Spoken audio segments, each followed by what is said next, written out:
Good evening from New York. I'm Selwyn Collins, your host of CWS Journeys. The lovely lady next to me is Dr. Lorna Henry Shepherd, who is an associate professor in the Department of Nutrition at Life University in Marietta, Georgia. In her current role as associate professor, she teaches and facilitates a variety of graduate level and undergraduate courses. She's also involved in the development and delivery of online courses in the Department of Nutrition. Dr. Shepherd serves as the faculty advisor to graduate students who have chosen the special projects option and also coordinates the graduate comprehensive examination. Lorna, I could go on and on, but I want to get right into it. Welcome to CWS Journeys. Thank you, Selwyn. Thank you for having me. You are I quite really feel honored by your invitation, and I really am happy, to see what you're doing. Because I do feel that we need to share, what we are doing, our journeys and the process, so that others can learn from it and be empowered. Thank you so much, Lorna. I have to ask you this. How accurate are those close to you when they describe who you are? What are some of the things they say that you believe is accurate?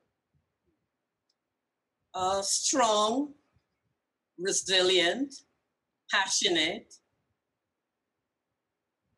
funny. I have to ask you this. What is it about nutrition and public health that really appeals to you? That's a really good question. I actually got to that point through a process. Mm. Actually, when I was in Guyana, I was impressed by the sister of my good friend who had just returned to Guyana with a geology degree.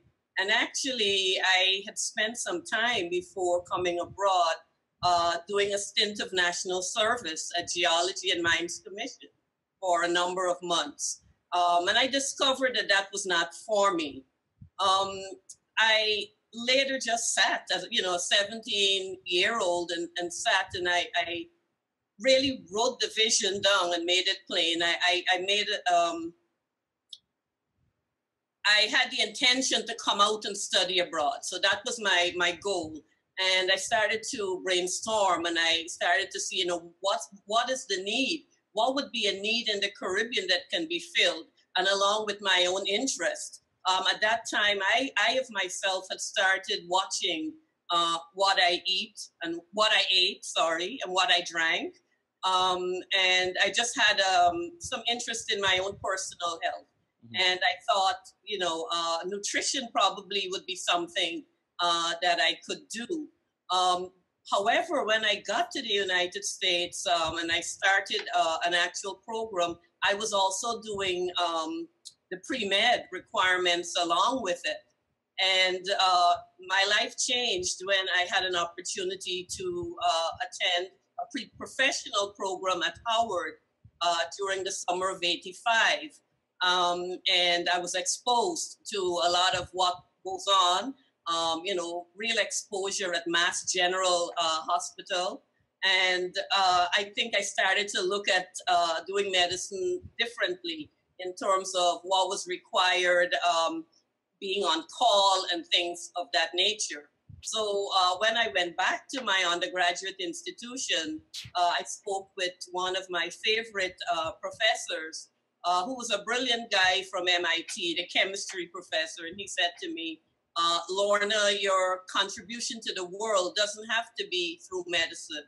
And at that time as well, that was just the beginning of a whole paradigm shift in how we looked at healthcare and just health and wellness in general. There was a shifting from just treating symptoms, etc., to more of empowering people, prevention, and health promotion. And that's actually where I jumped in. That's what I'm passionate about. Mm-hmm. If you were not doing this, what other career would you like to have tried? I think I would have been a great lawyer. However, I've never ever considered it. even though, you know, I definitely had what it took to be accepted into law school. And I really think, knowing myself, my personality and my skills, that I really would have done well there as well. But, you know, if I have a chance to do something else at this time of my life, a little later on in life, I would be a great uh, designer, an interior designer. I love that. Mm. I love just putting colors together and putting things together and making them just look lovely. For, That's another passion I have, for, a for, hobby actually. for our international audience, tell us where you were born, and give us a glimpse of life growing up there at ages, let's say 9 and 15. Okay. I was born in Georgetown, Guyana. I believe it was the Davis Memorial Hospital. I think that part was called Bel Air at the time. But anyway, I grew up in Norton Street, Wortmanville. Uh, and I have really great fond memories of my childhood, growing up with my siblings. My dad actually was a teacher, very passionate about what he did. He did it at the elementary level, and he was a schoolmaster, a headmaster. Really worked with us and worked with others in empowering them and preparing them for school. So he actually had placed, you know, that yearning for knowledge into us. He really had influenced us, and our mom was very supportive as well in, you know, getting myself and my siblings, you know, through school, elementary school, taking the common entrance exam, and entering secondary schools. At age 9, you know, just a very, I think, a very naive, shy individual. More of a bookworm, I think. Rather than go out and play, I would rather just sit indoors and read, just be quiet, be by myself. I was rather introverted, and I think I had been that way for quite a while. In secondary school, I came out of my shell just a little, but I still, you know, I never, say at age 15, I was not part of a clique. I did meet a very good friend who was in 1B with me, and we continued a friendship throughout school. She was very quiet like myself, and we really enjoyed, you know, sharing and studying and doing things like that. But beside that, again, very, very quiet, I think, very introverted. And it's, you know, it's really just quite amazing that, you know, how God would take someone who is introverted, shy, would rather not deal with people, would just sit and read a book. And now I have to speak to so many students and, you know, make a lot of presentations all the Life is full of ironies and paradoxes, right? Last night, I had the honor of interviewing one of our schoolmates, Richard Emerson, and Yes, we talked about being transferred out of Queen's College to Bishop's, yes, where we were introduced to each other in 1975 at Bishop's High School. yes. We were classmates. You were always brilliant and hardworking, Lorna. And what do you remember about that particular school that that helped to shape who you are today as a mother, as a professional woman, and as a wife? Okay. Very fond memories of Bishop's High School. I'm going to go from the uniform, the hat, the Clark shoes that I tried to destroy but never could get rid of. They were so strong. Great teachers such as Mrs. George and Miss Frank. Um, just riding to school in the mornings with Audrey Ekuban. Um, Again, my good friend Monique that I met and would always be in my heart forever. Studying together with my friend. And well, I do remember later on during the process, of course, you know, teenage distractions that are normal, I think that get in the way. But most of all, Selwyn, interestingly enough, I remember you bothering me quite a bit. That I will not doubt. I think every one of our classmates remember that. Yes. It is interesting that here we are having this conversation for the world to see today, and I'm really, really very proud of you, Lorna. I have to get that in there. Thank. One of the things I like to do on this show is to think of my guests as a gem with many facets. Uh-huh. And because oftentimes people only get a glimpse of one or two facets and form an opinion, I like to twist the gem around and expose the various facets. So I want to go to you. You mentioned your dad, but I want to go to your parents, Yes. right? What words of wisdom still from the two of them still resonate with you? My dad always said to me, never lose sight of your dreams. Never lose sight of your dreams. And I remember, I was actually the first one from our family to come to, from our immediate family to come to the United States. I came on a student visa because, as I told you, at 17, I just wrote the vision and made it plain, and I was going to study abroad, scholarship or no scholarship. Uh-huh. So that was my first act and step of faith that I took.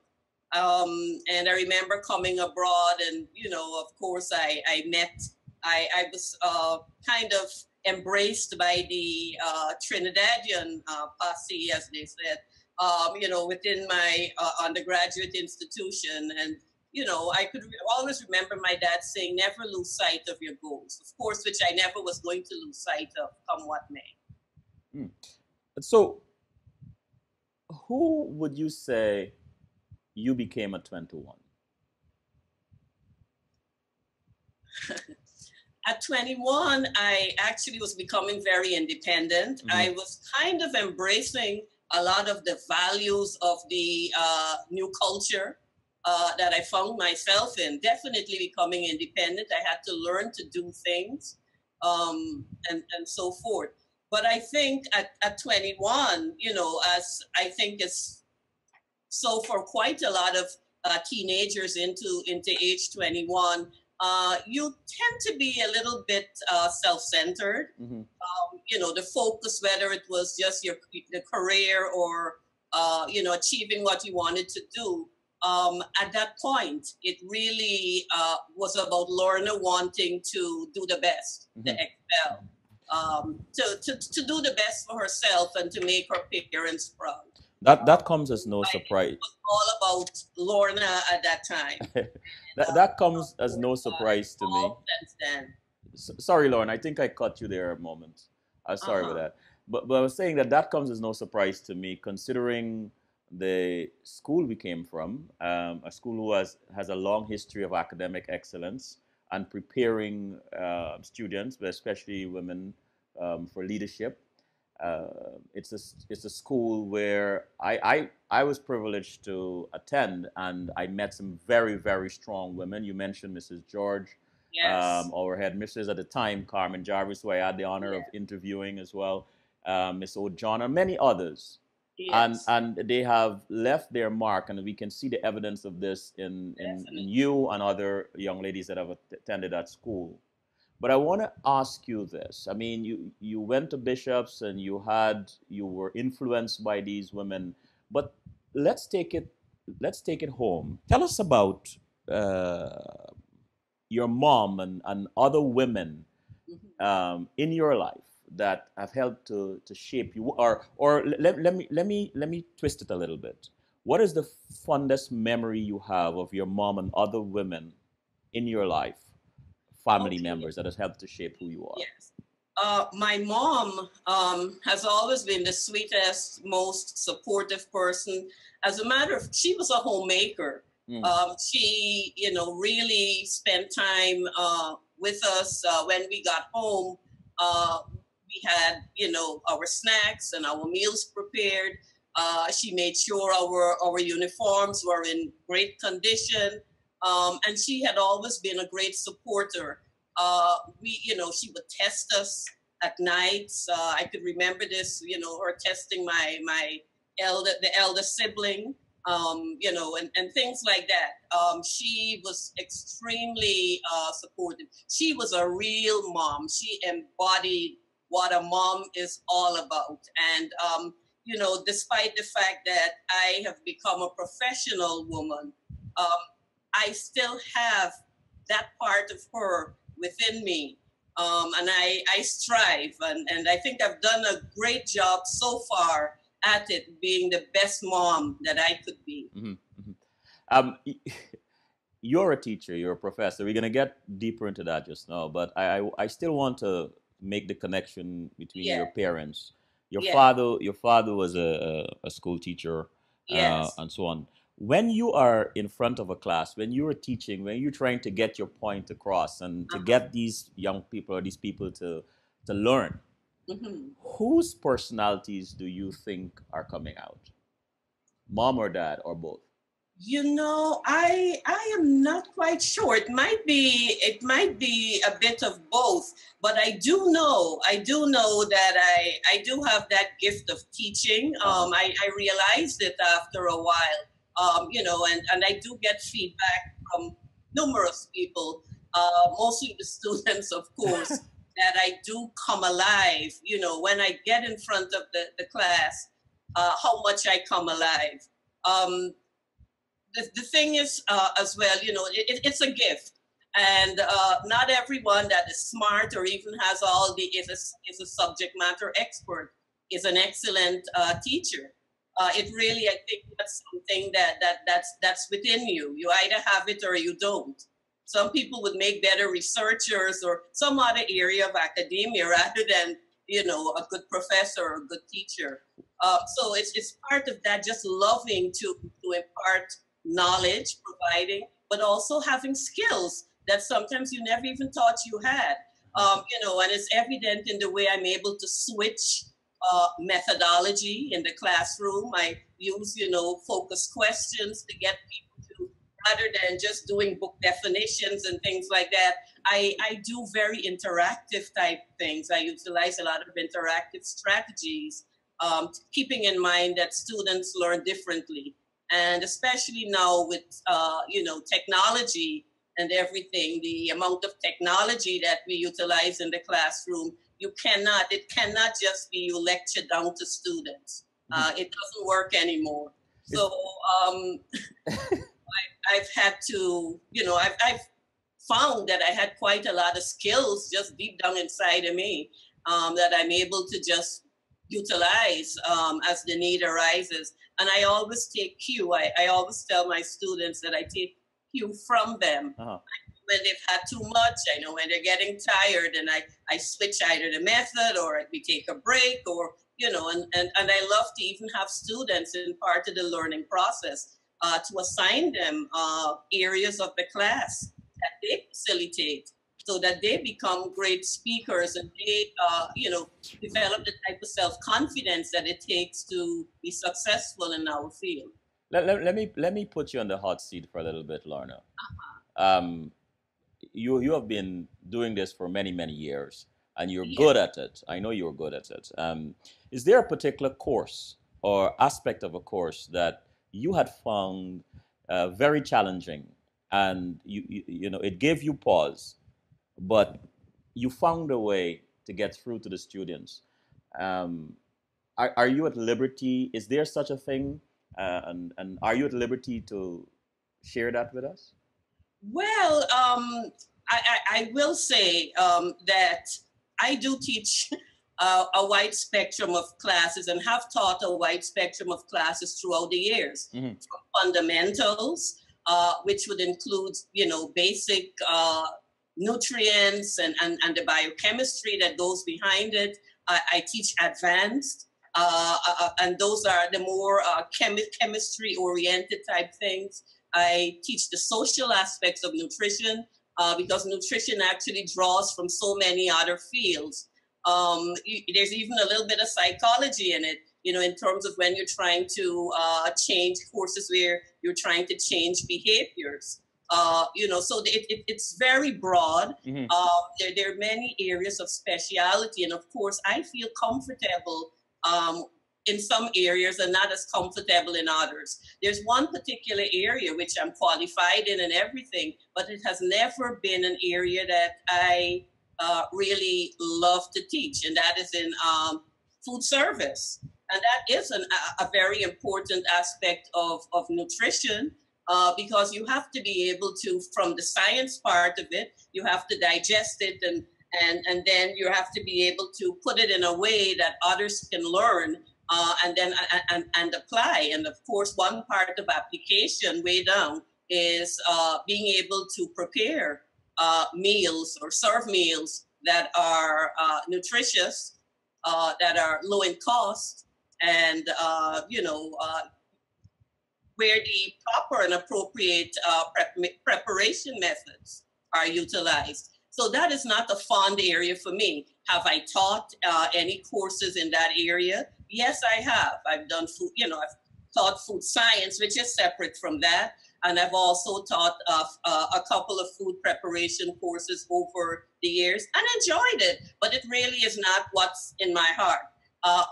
In my heart, what comes really natural for me is the prevention and the health promotion aspect, incorporating nutrition, exercise, and other behaviors that could be potentially risk factors for chronic conditions. Lorna, I'm sitting in front of you, Yes. and listening to you so eloquently um, explain to us what you do, I am feeling a little bit mischievous because, we grew up in the same country and we were exposed. Now we are finding out, sort of like the Garden of Eden. When you think of the foods that we had available to us, and probably they still do, how do you as a person feel, with all the knowledge and experience you have, when you think about Guyana's food? What goes through your mind?